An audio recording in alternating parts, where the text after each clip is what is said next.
Please be seated.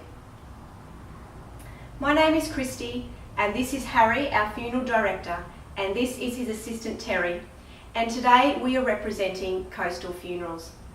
We are honoured to have been asked by Andrew's family to perform this ceremony for you today. Welcome to you all, and thank you on behalf of the family for coming to support them and sharing the celebration of Andrew's life. Before we begin, could I just ask that everyone's phones are switched off? Thank you. I'd also like to take this opportunity to invite you all to lunch after this ceremony, which will be held at Andrew's stepsister Alice's home.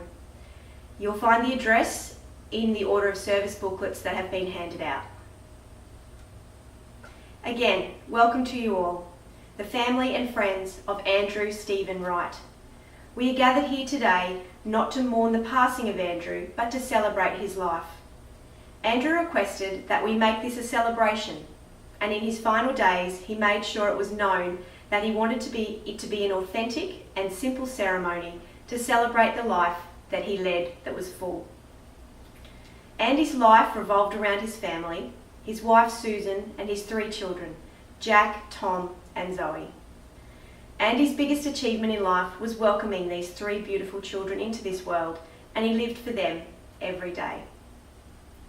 His love and knowledge of computers and sports are things that he has shared and passed down to his children, and he'll always be in their hearts and minds as they journey through their own lives. Andy was important to each and every one of you in many special ways. As a father, a husband, a son, a stepbrother, and a friend. His spirit and his life were a part of your spirit and life, and although we mourn his loss today, there is something that remains. Andy's influence has not ended with his physical passing. His warmth, love, and values were given out and shared around, and they have become a living part of you.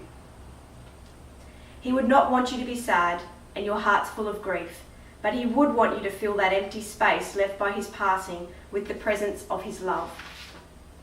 He did not want to be remembered in sadness, but rather in fun and love and with a smile and a thought for all the good and happy moments he had in his life. Throughout Andy's illness and in his passing, it has reminded us of the fragility of life, how we all often cling to things in our existence, often with heavy hearts and clenched fists. Perhaps we should take this opportunity to learn from life's dealings. Let's ensure that we go forward today with lighter hearts and be grateful for every day we share with our families and our friends surrounding us. Andy certainly did that, and I'm sure those close to him knew that all too well. He made the most of every day, even through sickness, and he always found a silver lining in every situation. Andrew Stephen Wright, or Andy, as he was affectionately known, was born on the 31st of January 1970 in Canberra to his parents David and Cheryl. He had a happy and a very much loved childhood, spending his days at the local primary school and any spare time he spent playing or practicing his favourite sport, cricket. He loved his club and was the most eager of members, with the best record for training and attendance for matches year after year. He truly loved everything about the game and the teammates that he made there. If he wasn't at the club, he would likely have been found in front of the TV, watching his other favourite sports, rugby league and motor racing. His father's love of motor racing was something he inherited from an early age, and he and David went to many a race day together and travelled to Bathurst one year, which was a highlight of Andy's childhood. Peter Sterling was Andy's favourite rugby league player, and the Eels were his favourite team. He followed the rugby league closely with David, and they would enjoy watching the games on Saturday afternoons together, all through winter. They often joked it's a good thing that cricket and football were not in the same seasons, or there could have been some real problems. John, Andy's stepbrother, recalls many a heated discussion around who was a better team, the Eels or the Bulldogs. He shared those very strong feelings until, last week in fact, Andy still argued this point that his treasured Eels were better. Andy was a quiet achiever, very intelligent without needing to spend a lot of time studying, and with a couple of solid mates by his side, he was a happy kid. He was also comfortable spending time alone with his parents, which, as an only child, made him seem much older than his years. People always thought Andy was older than he was. His time spent alone was usually spent playing computer games, and those of you old enough will remember Andy's favourite, Pac-Man. He was the proud owner of an Atari game machine, something he loved dearly and enjoyed many hours of fun with. Andy gained 2 stepsisters and 2 stepbrothers in his teenage years, Alice and Fran, and John and Tim. Along with them, he also gained a stepmother and a stepfather. Andy loved his Brady Bunch style family and was happy being the middle child amongst them all. During his teenage years, Andy enjoyed working part-time with a computer repair company. He was their general rouseabout who developed a keen eye for fixing problems, and this is where his love and his future career began. The owners were sad to see him go when he left to venture north to Sydney to begin his university degree in computer science. During these years, Andy was very happy. John told of how the family remarked at how happy he was there and joked that he would probably never come home. He lived there in a share house with some other computer nerds, as they were affectionately known, and continued his love of cricket by joining a new team. Between his university studies and the amount of time he spent at cricket, everyone was surprised when he met Gail. She was his first real love in life, and they were only together a year before he popped the question and asked her to marry him. They had a big church wedding in Sydney and all the family attended.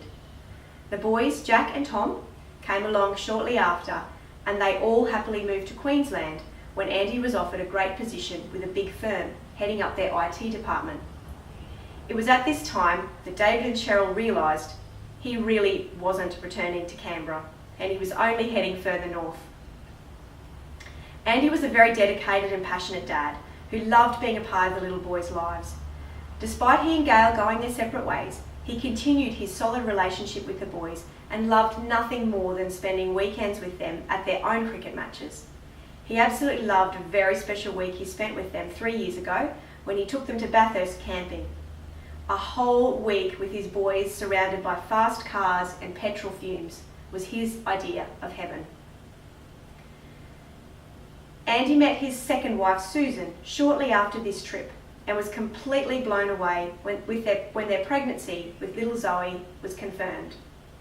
Susan and Zoe completed Andy's life, and he was quite open in telling those around him how much he loved and cherished his girls. They definitely brought out a softer side in him that most had never seen. It was well known by many how much Andy enjoyed visiting North Queensland for holidays, and he rated his honeymoon with Susan on Hamilton Island as almost better than Bathurst. Andy's final place of work and the meeting of his work family, as he called them, was at the university. He started there 4 years ago and loved this position most out of all of his workplaces. He loved teaching his passion of computer science, and he spoke of how much the students kept him young and how he loved the excitement of the industry and how things were constantly changing.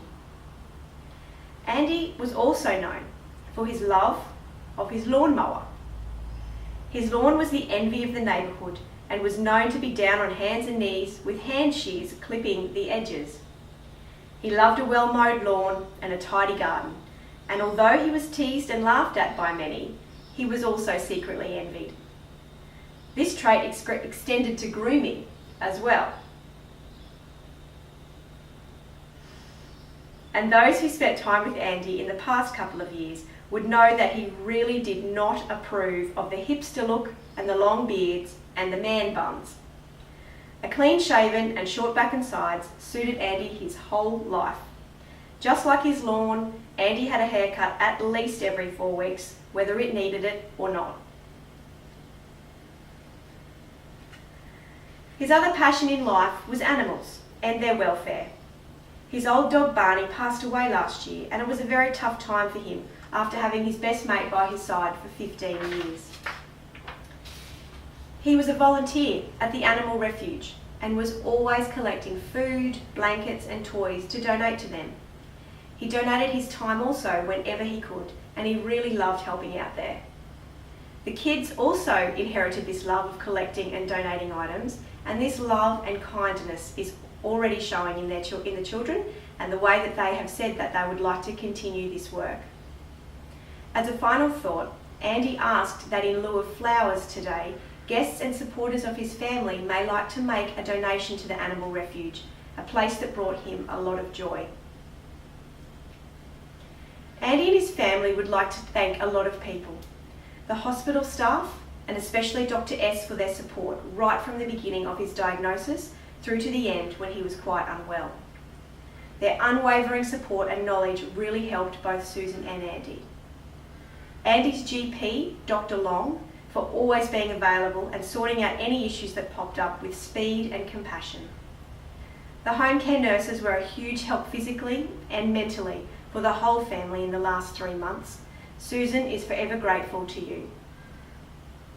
The Animal Refuge volunteers, all the family, friends, and anyone who bought meals, flowers, helped out with the kids, made countless cups of tea, and provided many tissues. Thank you. The university work family will never be forgotten.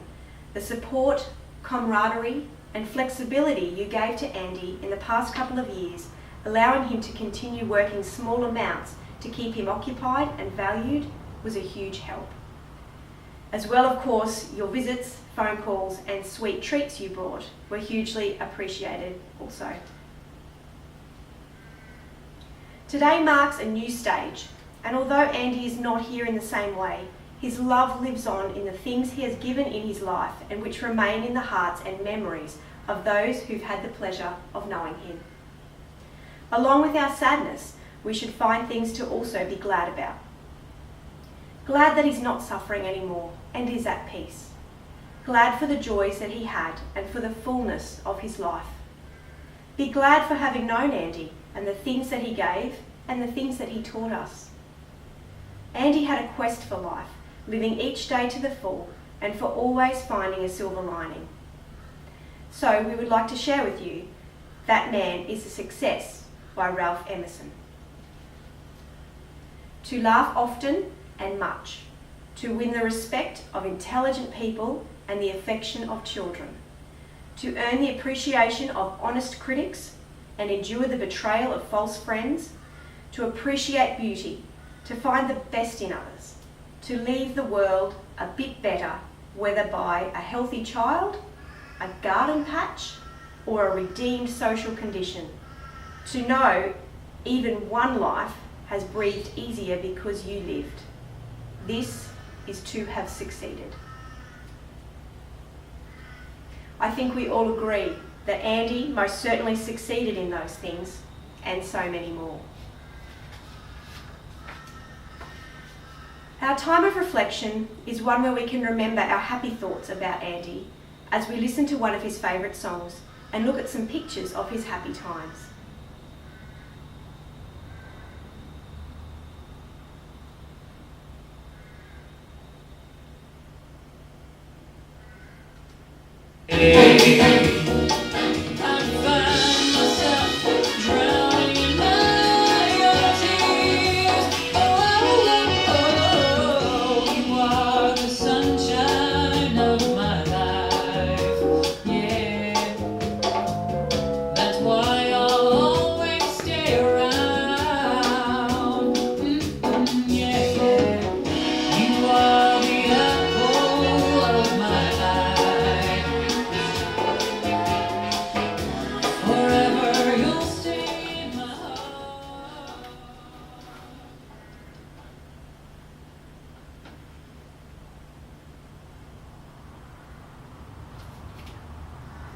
One of Andy's most well-practiced prayers as a child was the Lord's Prayer.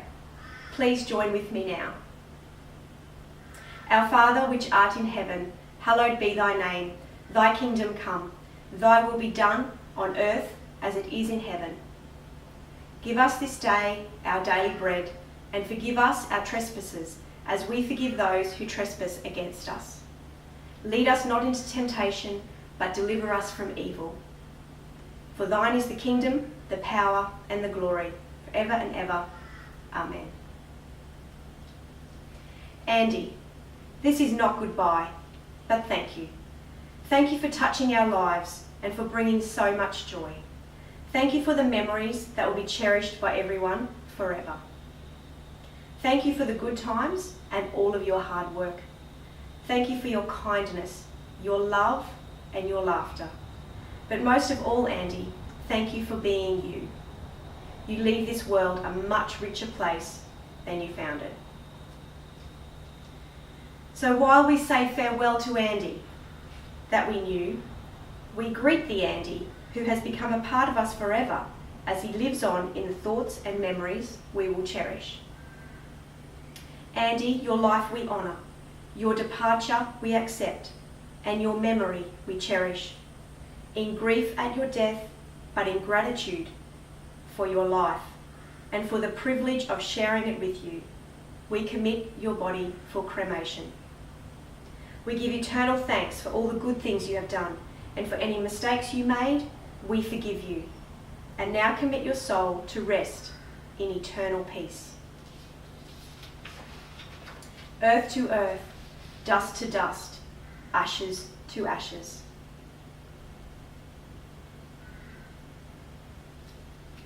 As you leave the chapel today, you are most welcome to come past the casket and place a flower on top and say your final farewell to Andy.